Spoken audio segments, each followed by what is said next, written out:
ओम शांति। एक भजन के साथ आज का प्रवचन करा।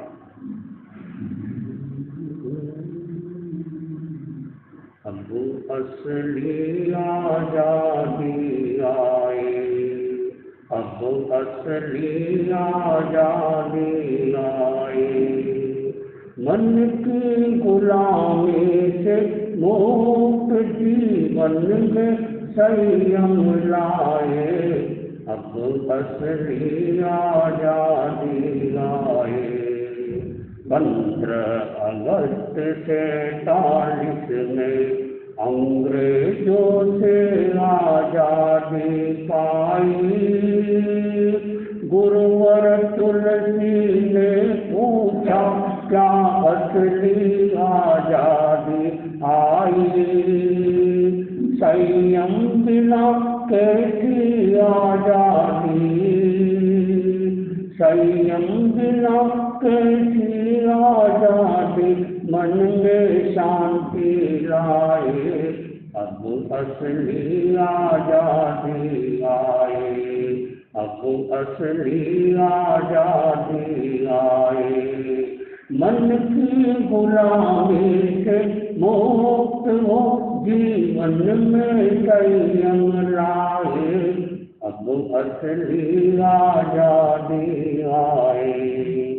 हे गुलाम दुनिया स्वार्थ की परवशता की छाई, हे गुलाम दुनिया स्वार्थ की परवशता मन की छाई, इंद्रिय मन की दासता ही मन की बने परछाई, अपने से अपना अनुशासन हो, अपने से अपना अनुशासन हो, अनुगत को अपनाए, अब असली आजादी आए, अब असली आजादी पाए।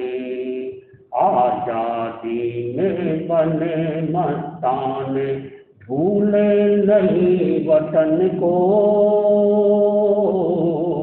आजादी में बने मस्तान भूले नहीं वतन को, आजादी बने नहीं बर्बादी, संयम ही जीवन हो। धार्मिक है पर नहीं नैतिक, धार्मिक है पर नहीं नैतिक, ये गीत सुनाए हम, अब असली आजादी आए, अब असली आजादी पाए। मन की गुलामी से मुक्त हो जीवन में संयम लाए, अब असली आजादी आए। श्रद्धा से नमन करें हम, तेरा अनुसरण करें हम, पल पल में स्मरण करें हम, महावीर स्वामी, महावीर स्वामी। ओंकार बिंदु संयुक्तम नित्यं ध्यायन्ति योगिनः, कामदं मोक्षदं चैव, ओंकाराय नमो नमः, ओंकाराय नमो नमः। चरिता भारभंगासम चक्रवर्ती महिष्यो संति संति करेलोए पट्टो गई मणुत्तर। आराध्य के पावन चरणों में वंदन। अष्ट विराजित मुनिवृंद, धर्म प्रेमी भाइयों और बहनों, आज का दिन हिंदुस्तान की आज़ादी का दिन है। आज के दिन हम लोग यानी भारत के लोग गुलामी से मुक्त हुए। हिंदुस्तान में समय समय पर अनेक लोगों ने यहाँ हुकूमत चलाई, या यूँ कहना चाहिए भारत के ऊपर में आक्रमण किया, उसे पराधीन किया और पता नहीं क्या क्या किया। अंत में एक ऐसे महापुरुष का जन्म हुआ हिंदुस्तान में, जिन्होंने अहिंसा के आधार पर हिंदुस्तान को विदेश की गुलामी से मुक्त कराया। महात्मा गांधी अहिंसा का पहला प्रयोग राजनीति में किया। जब महात्मा गांधी के जीवन को देखते हैं तो ऐसा लगता है उन्होंने आचार्य भिक्षु को पढ़ा।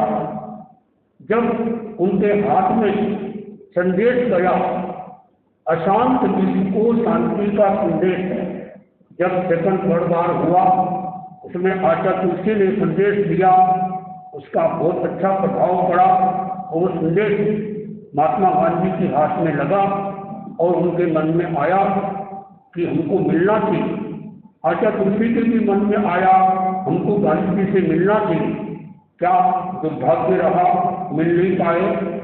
उधर वो दिल्ली में थे, इधर से वो रवाना हो रहे थे, प्लान बना रहे थे और उसके पहले ही महात्मा गांधी जी को खत्म कर दिया गया या उनकी मृत्यु हो, जो भी हो। लेकिन दुनिया में बहुत सारे लोग महान होते हैं। तो आचार्य तुलसी ने चिंतन किया कि हिंदुस्तान आजाद हो गया, अब मौका है, ये असली आजादी अपनाओ। उन्होंने नारा दिया कि असली आजादी अपनाओ। जिस दिन असली आजादी कब प्राप्त होगी? जिस दिन व्यक्ति अपने मन की गुलामी से मुक्त होगा, जिस दिन अपने इंद्रियों की दासता से मुक्त होगा। बाहर से तो मुक्त हो गए, यानी गुलामी से मुक्त हो गए, लेकिन भीतर में अभी भी हम लोग सब गुलाम हैं। किसके गुलाम हैं? अपने मन के गुलाम हैं। देखिए, मन था हमारा नौकर और हम थे मन के मालिक। तो हम जो कहे वो मन करे, ये बात होना चाहिए। लेकिन हो क्या रहा? मन जैसा कहता है वैसा हम करते हैं। हम मन के गुलाम हो गए, हम इंद्रियों के दास हो गए। तो मन के गुलामी से मुक्त होना ही असली आजादी है। इंद्रियों की दासता से मुक्त होना ही असली आजादी है। तो ये आजादी का दिन हमें यह यूँ तो खुशी लाता है, प्रेरणा देता है कि हम स्वतंत्र हो गए हैं, मुक्त हो गए हैं।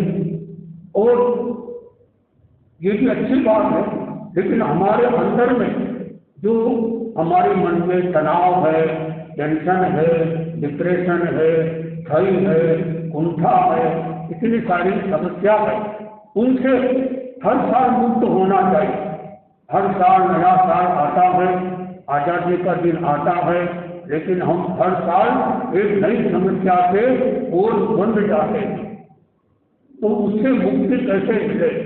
इसके लिए हमारे गुरुदेव हुए आचार्य महाप्रभु जी, उन्होंने प्रेक्षा ध्यान साधना पद्धति का प्रवर्तन किया। उसके लिए उन्होंने अपने शरीर को लगभग 12 साल तक प्रयोगशाला बनाया, आगमों आदि का अध्ययन किया और लगा कि ये प्रेक्षा ध्यान साधना पद्धति आम जनता के लिए उपयोगी है। उसका नाम रखा प्रेक्षा ध्यान। ये अनुभव कहता है कि अच्छा जीवन जीना यानी पूरा जीवन नहीं जीना, और प्रेक्षा ध्यान कहता है कि जो वृत्तियां हैं उन वृत्तियों को बदलेंगे तो अनुभव अपने आप जीवन में आएगा। और उसकी शुरुआत बच्चों से की जाए, उसके लिए जीवन विज्ञान शिक्षा का नया आयाम हमारे सामने है। तो आज का ये दिन हमें यह प्रेरणा देता है हम अपने जीवन में संयम को महत्व दें। अभी गीत में गा गया और नारा दिया आचार्य तुलसी ने, संयम और खुले जीवन, क्योंकि उन्होंने कहा कि अभी लोग उच्छृंखल हो रहे हैं, क्योंकि आज़ादी के नाम पर हम स्वतंत्र हो गए हैं, हम कुछ भी कर सकते हैं, लेकिन हम अभी मौका है हम अपने मन को शांत रखें, अपने इंद्रियों का दमन करें, अपने जीवन में अपने विकास करें। इसके लिए उन्होंने अनुव्रत आंदोलन का प्रवर्तन किया। अनुव्रत यानी संयम, नियम, व्रत कुछ भी कहते हैं। तो इसी के संदर्भ में आपको नियमों की जानकारी दी जा रही है। कितने नियम? 14 नियम। और ये 14 नियम ऐसे हैं, कितने सारे अनावश्यक जो पाप कर्म लग रहे हैं उससे आसानी से बचा जा सकता है। 14 नियम को पालन करने के लिए आपको कोई अलग से खाने पीने आदि का त्याग करने की कोई विशेष जरूरत नहीं। यानी 14 नियम का पालन करते हुए भी आपका जीवन आसानी से चल सकता है। तो अभी तक आपको 14 नियम में जानकारी दी थी कि पहला नियम कौन सा? सचित का। सचित का भी वो बहुत अच्छा पॉइंट आपको बताया कि सचित का हम किसी तरह की सचित चीज होती है, यानी कच्ची चीज होती है, उनका हम त्याग करें, तो वो त्याग हो गया। फिर दूसरा नियम था द्रव्यों की सीमा। द्रव्यों की सीमा करना, जिसे आपको कल विस्तार से बताया, तो द्रव्यों की सीमा करना। जब आप द्रव्यों का त्याग करो तो यह खुलासा कर लो पहले ही कि सब तरह की सब्जी का मैंने एक तरफ माना है, सभी तरह की दूध का एक तरफ माना है। अच्छा, पहले से धारणा कर लोगे तो आपको कम द्रव्यों में काम चल सकता है। तो द्रव्यों की सीमा करें। तीसरा बताया था विगई। विगई बताया कि 6 विगई और 4 महाविगई, इसका जितना भी संयम कर सके। और चौथा था चप्पल जूतों का। चप्पल जूतों की भी सीमा करना, संयम करना, एक सीमा में ही रखना। 5वां था तंबोल, यानी पान, सुपारी आदि ये जितने मुखवास है इनका भी संयम करना। और 6था था कपड़ों का, वस्त्रों का संयम करना, कि अपने पास में कितने कपड़े हैं उनकी गिनती करना कि ज़्यादा ना हो जाए। जब वो सीमा में हो जाए, जब तक वो पुराने खत्म न हो जाए तब तक नए ही लाए जाए, ऐसा भी संयम किया जा सकता है। तो ये 6 नियम कल आपको बताए थे, मेरे ख्याल से आपको समझ में आ गए होंगे। अगला 7वां नियम है कुसुम। कुसुम नाम फूल का है, लेकिन यहाँ इसका अर्थ सुगंधि लाने वाले पदार्थ है, जैसे सेंट, इत्र आदि, परफ्यूम, इनसे भी सुगंध लिया जाता है। इस नियम में फूल, इत्र, तेल, घी, सेंट, नस्वार, तंबाकू आदि जो चीजें सूंघने में आती है उसका मर्यादा उपरांत त्याग करना चाहिए। सांप, फूल एवं अनाज आदि जो खरीदते समय सूंघे जाते हैं उनका भी ध्यान रखना चाहिए। आपका त्याग नहीं टूटेगा। कोई जैसे घी है, वो घी असली के नकली तो सूंघने से पता चल जाता, कई चीज सूंघी भी जाती है वो अलग है, लेकिन वो आपका नियम में भंग नहीं आएगा। अगर वो आप सूंघने की दृष्टि से, मतलब चेक करने की दृष्टि से सूंघते हैं तो अलग बात। इस तरह से ये 7 नियम हो गए। 8वां नियम है वाहन का। वाहन का अर्थ सवारी है। सवारियां कई प्रकार की होती है, जैसे नंबर 1 चरती, दूसरी फिरती, तीसरी तरती, चौथी उल्टी। 4 नए शब्द ये है।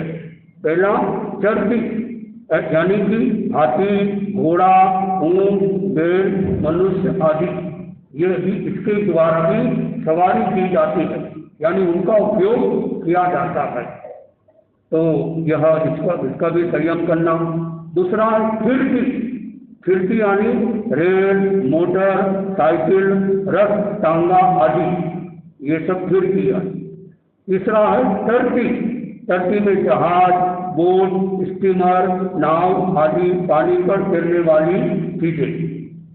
और उल्टी, हवाई जहाज, विमान आदि आकाश में उड़ने वाले, ये सारे यंत्र है, तो इनका भी इन सभी प्रकार की सवारियों पर चलने का यथाशक्ति त्याग करना चाहिए। हो सकता कई चीजें तो हम जैसे जानवर पर बैठते नहीं, हम लोग सावक है या साधु भी है, तो जानवर पर तो नहीं बैठते, तो उनको बैठने का त्याग करने से संयम हो जाएगा। ये 8 नियम हो गए। और 9वां नियम है शयन। शयन में बिछाकर जिन पर सोना, सोया बैठा जाता है वो चीज बिछाकर बिछाई गई, वे कुर्सी, पाट, सिंहासन, पीढ़ा, पलंग, चारपाई, मांचा, गद्दी, जाजम, चटाई एवं दरी आदि शयन कहलाते हैं। ये शयन की परिभाषा। इन पर बैठने सोने का मर्यादा उपरांत त्याग करना चाहिए। समझ में आ रहा? ये नियम हो गए 9। 10वां नियम, विलेपन जिनका शरीर पर लेप हो सकता है, वे केसर, चंदन, कस्तूरी, कपूर, काजल होना चाहिए, दंत मंजन, सुरमा, कुमकुम, स्नो पाउडर एवं बेसलिन आदि सभी वस्तुएं विलेपन में गिनी जाती है। साबुन, मिट्टी आदि से भी यदि हाथ आदि धोए जाए तो उन्हें भी विलेपन में गिनना चाहिए। इस नियम में उक्त वस्तुओं का यथाशक्ति त्याग किया जाता है, करना चाहिए। इस तरह से ये 10 नियम हो गए। 11, 12, 13, 14 ये 4 नियम और है। इसका आने वाले समय में हम करेंगे। अभी जो जितने नियम बताए आपको आज जो बताए समझ में आ गए। पहले तो नियम को याद कर लो। पहला नियम कौन सा? सचित। दूसरा द्रव्य। तीसरा विगई। चौथा हाँ 5वां चप्पल जूती के। 6वां वस्त्र का। 7वां कुसुम फूल आदि का। 8वां वाहन का, विकल्प का। और 9वां शयन का, सोने का। और 10वां विलेपन, पिछी आदि लगाना, ये सब विलेपन में आएगा। तो इस तरह से इस पर आप त्याग की चेतना जगाओ। इनको समझ में आ गया हो, कोई समझ में नहीं आया हो, कोई आपका इस संबंध में कोई जिज्ञासा हो, कोई सुझाव हो, प्रश्न हो तो आप बता सकते।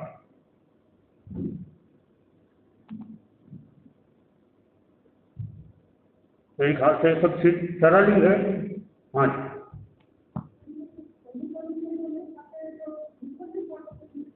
हाँ, हालांकि ये अच्छा प्रश्न है आपका, इस संदर्भ में नहीं है, लेकिन प्रश्न क्या है? प्रश्न इनका ये है कि जो मूंगफली है वो जमीकन है या नहीं। तो सिद्धांत के अनुसार मूंगफली जमीकन नहीं है। जिससे भी तेल निकलता है वो जमीकन नहीं, मूंगफली से तेल निकलता है और उसकी प्रोसेस अलग है, वो फली है। तो अपनी मान्यता है, वो सिद्धांत भी जैन धर्म का कि जो मूंगफली है वो जमीकन नहीं है। तो जिनको जमीकन का त्याग है वो मूंगफली खाए तो उनका त्याग नहीं छूटेगा। अच्छा, मेरा प्रश्न है, ऐसी चीज का नाम बताओ जो अनंत काल है लेकिन जमीकन नहीं है और हम उसको खाते भी हैं। आप भी खाते हो, हम भी खाते हैं। जो अनंत काल है लेकिन जमीकन नहीं है। जमीकन की परिभाषा जिसमें खाने की चीज नीचे रहती है और वो पत्ते आदि ऊपर रहते हैं। जैसे जिनको जमीकन का त्याग है तो मूला में खा सकते, लेकिन मूले के पत्ते काले।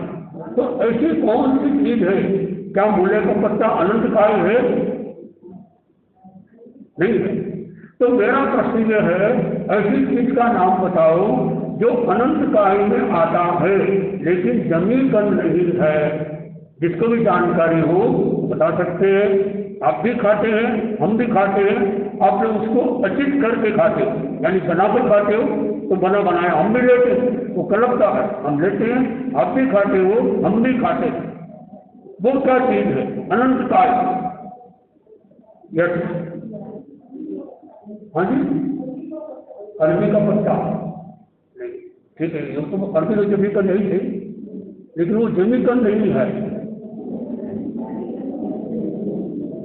जमीकन नहीं, ध्यान देना। अरबी का अरबी में जमीकन में आएगा, ये कि वो नीचे का नहीं खाते हैं, ऊपर का खाते हैं, पात्रा बनता अरबी के पत्ते से। हाँ जी, क्या जी? बैंगन नहीं, बैंगन जमीकन नहीं है और अनंत काल नहीं है, जैसे टमाटर अनंत काल नहीं। हाँ, आप क्या कह रहे, क्या करें? प्याज पत्ती ने वो जमीकन को छोड़ दिया, वो जमीकन वाली चीज के अलावा ऐसी कौन सी जो जमीकन नहीं थी। देखिए आपने उसको, वो जमीकन नहीं थी और आपने उसको अनंत काय बना दिया। अब बताओ, वो अनंत काय नहीं थी, सामान्य वनस्पति काय में था, लेकिन आपने उसको क्या कर दिया, अनंत काय बना दिया। अब तो बताओ, नहीं आलू तो जमीकन नहीं, नहीं दही तो कोई अनंत काय है ही नहीं, जमीकन नहीं। टमाटर नहीं, वो तो बहु भी है, अनंत काय नहीं। अनंत काय की कोई बात समझते हैं, इनफाइनाइट यानी अनंत जीव, एक जीव नहीं, असंख्य जीव नहीं, अनेक जीव नहीं, अनंत जीव वो थे। बाद में उसको आपने बनाकर गर्म करके पक्का कर दिया।